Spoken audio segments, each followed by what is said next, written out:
Okay, I think we'll get into the meditation soon, but before we do, I just kind of want to motivate this meditation, sort of why do it and why while you're doing it, do it, seriously and well. So we'll be focusing on tracking the transitions of phenomena. And to give more of a sense of like what I mean by transitions is like the comings and goings of phenomena. And in the chat, I right, just asked Claude right before to list examples of transitions, and I've copied and pasted into the chat.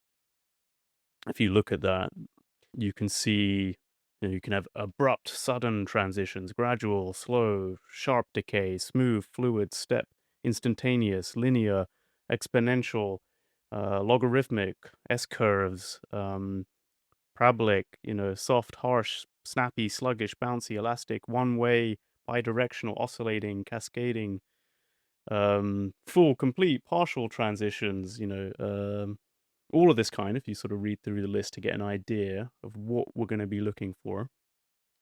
And why I think this is quite an important like insight practice in meditation is because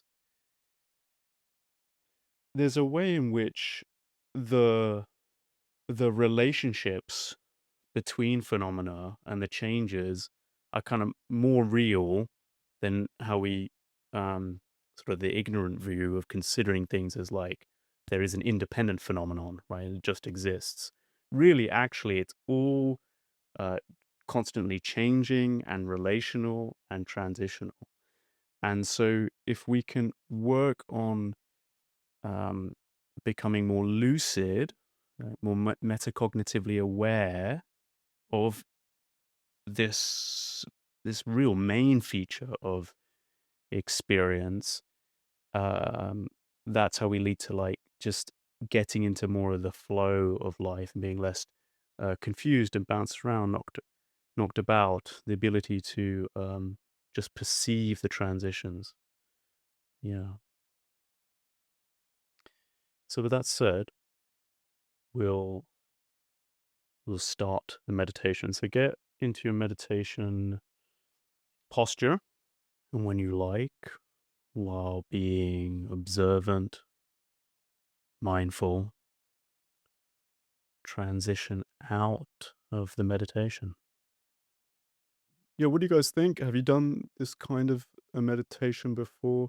And if not, I highly recommend getting your reps in, like focusing on, you could split this. So in this meditation, I just wanted to kind of do a walkthrough of maybe a lot of the range. But you could do dedicated meditations, like just focusing on gone, right? Just noting gone, just the ending. And then another dedicated meditation sit, just trying to catch the beginnings, the arisings of phenomena. Nice. Nice. Yeah.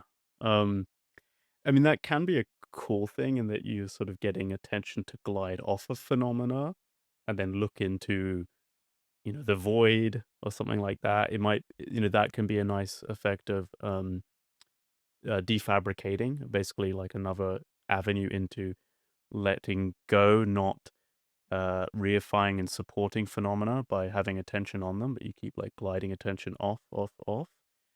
So in that way, that can be a desired effect. But there's this other practice of actually noticing the gones. You're kind of catching just the tail end of it. Uh, you know, um, we have this short-term memory window where, and phenomena do seem to have, all phenomena have tracers basically. So tracers become really salient if you take a psychedelic. You wave your hands and you see hand, hand, hand, hand, hand, hand, hand. But that effect is happening at just subtler degrees, even when we're sober. Um, so maybe with your short-term memory window, you're working with a slight kind of after image of the phenomenon. The original phenomenon has gone, but you've got this kind of echo, delayed echo, of which you can kind of peer back in time to look back at where the phenomena used to be, but now it's an after image and you're seeing like the ghost version of it disappearing. And you can still know gone on that. It's fine because it's you can get a lot of phenomenological clarity even working with after images, you know, using that short-term memory window, because there's still quite a lot of um, accuracy in sort of the information being passed over. If that makes sense. Is that kind of getting at what you're interested in? Cool. Yeah, yeah. Yeah, so it's okay if you're slightly behind and you're slightly delayed. And in fact, if you're noting, noting is kind of a slow, clunky thing, so it does take some time to note, to issue the gone note. So it's okay if you're slightly kind of off the mark in that way, but you know, you just do as best you can to close that window. Cool. Right, right. Yeah, no, no, I totally get you. That's why, like, normally I would say the arising is more difficult than the gone, than the ending to notice.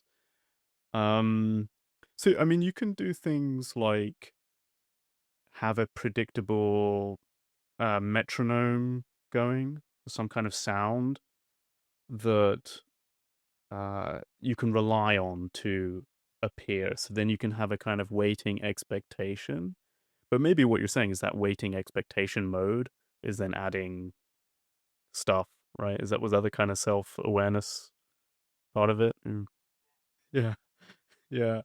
I'd still recommend like doing the have something predictable that you know is going to go off or come up. I mean, yeah, like even you can do sounds, obviously with sensation. You want to get this with all the sense channels, the main ones, certainly seeing, feeling, hearing. So practice in all of them, but you know, like feeling, you can like introduce a feeling and like, oh, what's it coming? But yeah, then there's this kind of all this noise of like, well, there's all this like sensation of me expecting and loading it up and the sort of seeing of the finger and um just really try to go in on it. Um but then uh there's ways you can try to clean that out. I think making an effort to try to catch the beginning of phenomena with like introducing predictable sensations or sounds or lights, um, then we kind of build a model of the beginning of phenomena, and then you get to like extrapolate. And so without the predictive, without forcing it to make a beginning happening. There's always going to be an abundance of beginning phenomena happening all the time. Now you kind of know what to look for, like what shape to look for.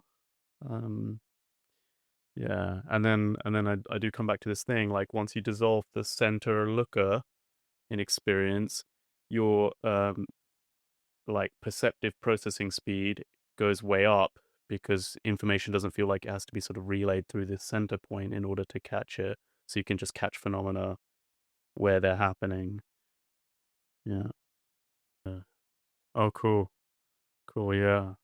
Yeah. There was a little like part in the meditation, right? It said like if you notice, um, kind of where you're emphasizing to notice these transitional effects in the phenomena, the beginnings or the endings, how that changes the dynamics of experience. So even if you like weren't trying to do like really diligent, precise, you know, precision noticing of the ending of a phenomenon, which I do recommend, but even if you're going to kind of take it in a looser fashion of like just generally leaning towards like endings or beginnings, um, yeah, can lead to interesting states. I'm thinking of like an example, taking cold showers. it's much less of a problem to take a cold shower if you lean into it. If you expect the cold and you're ready for it, as opposed to doing this like hesitant, like, oh God, I don't really, it's like, oh, I heard it's good for me, I should do it, but I don't really want to like go like, oh no, cold sensations are coming, I'm ready. And actually like have this kind of leaning in mindset of I want it, I want the cold, I'm ready, I'm like gonna be so um yeah, looking for the beginning of the cold sensations. So that's an example where something it's otherwise maybe like an abrasive type phenomenon, or that we're hesitant to, it changes, or a relationship to it changes if we kind of lean into it. But there's other effects where you lean out of it. And then I thought of something else. There seem to be states of mind that uh, conceive of reality and perceive of things in a more particulate fashion, of like individual kind of bits and bobs. And then there are other states of mind that sort of see things in more wave-like fashions. And um, yeah, quite arguably, it just feels better to perceive things in terms of waves, where there actually aren't like sudden like drop-offs and cuts and like individual separate things. But you see how there's kind of these in the chat, one of the examples of transition is crossfade. You can have this setting on Spotify or something like that, where one song ends and before that song ends, it starts playing the next song. So the volume kind of crossfades into each other. You get this effect, this sort of overlap with phenomena. And eventually we sort of look closely and we develop our um, sensory clarity of focus, attention, and peripheral range. We start to notice the codependent arising nature of phenomena. Um, so I think there's something to, yes, sort of distinctly get the beginning, the middle, the end, the disappearance, but then also notice eventually we get to a point where it's like a phenomenon is ending as soon as it's beginning.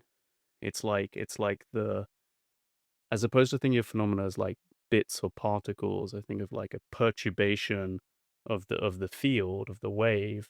So you have sort of I made an animation for this I can share with people, but like the arising of the phenomena, but you'd always have the kind of the entrance and the exit as soon as it arises, right? There's never a point where it's like there isn't the exit and the entrance happening at the same time. So then you realize like, rising and passing happen simultaneously, and that's like a really cool insight, and that just like that makes things seem much more flowy and smooth. Yeah, and it like cuts through to the emptiness of phenomena, not distinct things. Yeah, get it distinct, and then we like, there is a theme of see things clearly. I talk about it in this sort of the steps of objectify and then de-objectify. So make it a thing. You start looking closely to make it a thing, to have it come into view, and then you look even closer to see that it's not a thing. So objectify and then de-objectify. Objectify the comings and the goings to then see through them. No, that's a really good example, and it's changed a lot in my life at some different times in my life. The noticing the transitions into sleep and waking up.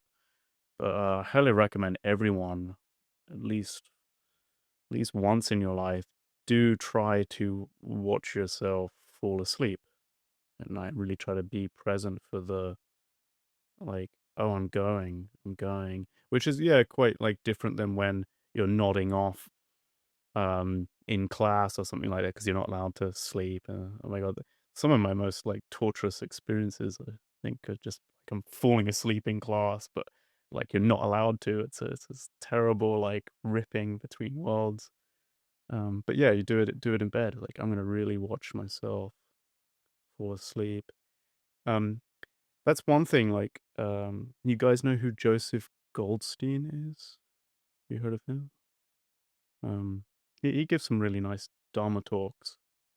He's he's one of the meditation teachers of Sam Harris.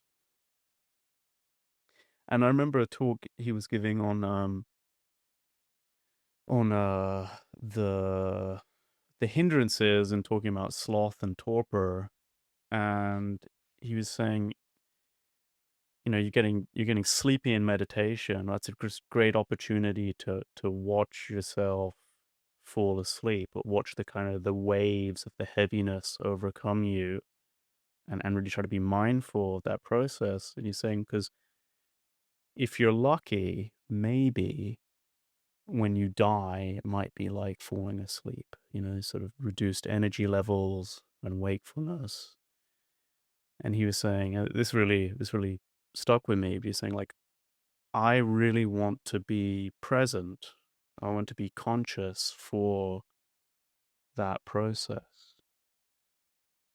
And so, um, if you value that, if you're lucky, if it happens like that, depending on the circumstances, um, practice trying to be present when you go to sleep at night. That's the practice space. Cool. Hey, yeah, thank you all for coming. Um, wish you all a good rest of your day, evening. Uh, yeah, see you soon.